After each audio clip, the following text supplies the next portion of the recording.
This is where we get sad. Right? Yeah. This is where things get worse. I do want to say, if you haven't noticed from whether it's our posting or the blogs, Bel and Matt were actually in Las Vegas for game 2 of this series. Wish it would have been a better result, but Bel and Matt can give you a little bit more insight than I can about game 2.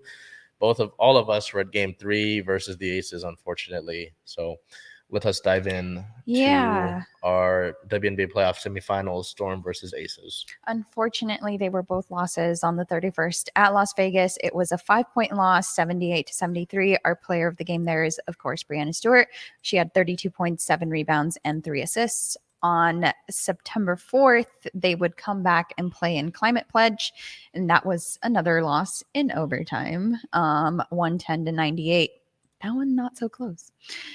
Player of the game, once again, is Breanna Stewart with 20 points, 15 rebounds, and 6 assists. So I'll go back to that Wednesday game in Las Vegas, that felt like it could have still been very much a win by the Storm. Chelsea Gray, Asia Wilson, they did their thing, but it was still only a 5-point loss. And Tina Charles and Breanna Stewart carried the load that day. So we really it felt like we needed that third person to step up on offense. Mm-hmm. And Jewel Lloyd was in a bit of a slump that game. So we move on to yesterday's game, where they had 5 players in double figures at one time on the court. And it felt like Breanna was getting the help she needed on offense. To an extent. Yeah, to an extent. Things felt like they started to click in the second half. And that fourth quarter, I mean, it's been like the fourth quarters previous to this game. Nail biter down to the wire. Sue hits a 3 to get the 2-point lead with 1.1 seconds left on the clock. With 0.8 seconds, the Aces call a timeout. Becky Hammond is able to draft up that last play that gets Jackie Young open for the layup. Now, I'm interested to see what your perspective is. You know, you've got your good basketball background. So someone was talking to me about this. In that situation, I know that there was wire. I think it was Ezzy. Wire Ezzy's hands back. You know, what was that about?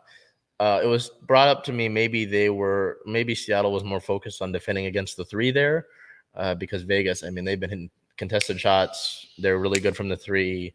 But also, is it more just you don't want to foul? I think that's what Sue said post-game, was that Izzy was probably trying not to foul. I know they had a foul to give. Yeah. Wow. That was not even in the back of my head. That's what Sue was saying. She could be wrong, but it's Sue Bird, so I don't think she's wrong. No, with her basketball IQ and how much she's. What did you think about that play though? Did you like? Because it's really because Sue hits that 3. There's a lot of emotion. You and I shared that, right? A lot of screaming, a lot of yelling, and then in like a blink of an eye, Jackie Young, we're going overtime, and I'm kind of like looking around at you. I'm like, what just happened? I think everybody was in shock, but I'm going to spoil some news here coming up because Ezzy did make all NBA defensive team for the second team. And so that's not, I'm going to be a little hard on her because that's not something that I expected for her hands to go behind her back. And if you're going to defend someone in the paint, I think hands up is probably the best option because if your hands are straight up, you're not worried about fouling. Yeah. Right. Well, in the right world. When someone gives you a bogus call. But in that moment, I don't think you can call anything like that. It's such a big part of the game. Yeah. And make Jackie Young have to make those free throws with pressure, with the game on the line. Yeah.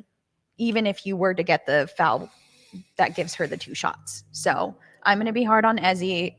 And yes, I don't think the hands behind the back was ideal. Well, and then is that a her decision or is that a coaching decision? Is she told don't foul? That's a good point. And I think Coach Quinn did take responsibility for those last few minutes of the game. So who knows? Was that a lost opportunity? I mean, just with, I think how big of, because I know we've got Tuesday, right? But just considering how good Vegas is, I mean, it didn't matter. I could, oops, hand in your face, Oh, and Chelsea Gray Vegas, was sinking them. even, I mean, Rakana Williams in that Right. fourth quarter, Asia Wilson is Asia Wilson, Kelsey Plum is Kelsey Plum. It's tough. If you can get a game like this, you have to. I don't want to play 5 games against Vegas. You can't stay in a slugfest against Vegas, really. I mean, if this Seattle team is on fire from 3, sure they can, but that's not always a given. So, yeah, I mean, I feel like, shoot, Sue hits that. That's probably one of the more memorable shots in that building in her career in league history. And I kind of likened it to the Jermaine Kearse catch in Super Bowl 49. It was such a great catch. He bobbled it and everything, but nobody cares because he didn't win that game. And it ended in such horrific fashion. I know that's different scenarios, but still, it's a great play that probably won't be remembered as much. You and I will remember it because we were there, and because we're Seattle. But maybe I wouldn't be as upset if it felt like there was more effort even in overtime, because it just felt like way too many. Because you got the first bucket, aces, and then I think Vegas went on a 12-2 run, and it's like, oh. And Chelsea Gray had, I think, a career high for the playoffs. So, I mean, she was cooking. She had the hot hand. Everything was going in, regardless of how great the defense was. She just had better offense. And it's tough because you would have liked to win that in regulation and not even have to go those extra 5 minutes. And not to be said, Asia played all 45 minutes of that game. All 45 minutes. Yeah. And another double for her. So that's tough to defend. It's tough to go against. And to your point, you don't want to go 5 games against Vegas because of the high caliber team that they are. But now you're going to have to win this one at home and try to win one on the road in game 5. Mm-hmm. So not in a great position. How confident do you feel right now? Even if you win game 4, like you just said, going into Vegas against a team as deep as this is, Coach of the Year, Becky Hammon, you are facing a very tough mountain to have to summit. So I the only way I can tell you is in numbers. I am like 30% chance. Oof. Yeah. Just if you can get Gabby Williams to play like the Gabby Williams at the end of the season we saw, if Stewie and Tina are able to get the help, that if you get better game from Jewel, sure, you got a chance. But you have to take care of business tomorrow and then go into Vegas. And like you said, you've lost the last 2 games after taking the first game. So I know that you can. But that was after what you said, that Hammond said about winning the first 5 minutes is big, because you look at it now. In game 1, you take the first punch. Game 2, I don't remember as much. I think it was kind of back and forth, but I think Vegas might have had the edge. Vegas had the edge in the first quarter. And then game 3, I know that I think in the first 5 minutes it was 14-7, but still the shooting numbers were way wacko in favor of Las Vegas. So. Yeah, I'd say 30%. It's just with how demoralizing a loss like that, that can sink you, But it's if there's a team in the league that's going to be able to bounce back from it, due to the veteran caliber that you've got, it's going to be Seattle.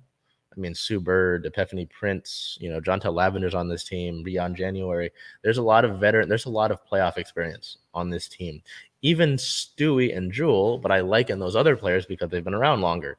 That is, if there's a group that can do it, it's Seattle. But just because of how good this Vegas team is, maybe it's their time to reach the summit. They got there in 2020 and they got pummeled by us. They didn't make it last year. Yeah. So maybe it's their time. There are teams of destiny. Maybe it's their time. But if there's history books and if there's a basketball god that likes Seattle, they'll find a way to put Super on top. So tomorrow could be Superbird's last home game. Oh gosh. So we'll deal with made that. My stomach turn. We'll deal with that. Let's look at the injury news. Injury news. Our injury report for Game 2, Mercedes Russell still not seeing any minutes. And then Gabby Williams was still out with that concussion. She did actually travel to be with the team, but she wasn't sitting on the bench for the game, still nursing that concussion. Game 3 out, of course, again, Mercedes Russell. We don't actually have any idea if she's going to see any minutes here, right? I doubt it. We're in semifinals and we have no idea. I think it just might be a... Yeah. Okay. And then Jontel Lavender would be placed on the injury list for a non-COVID illness. So missing her veteran leadership for sure. We move on to some team notes here. As I said, we had some Storm players named to the WNBA defensive teams. First team was Brianna Stewart.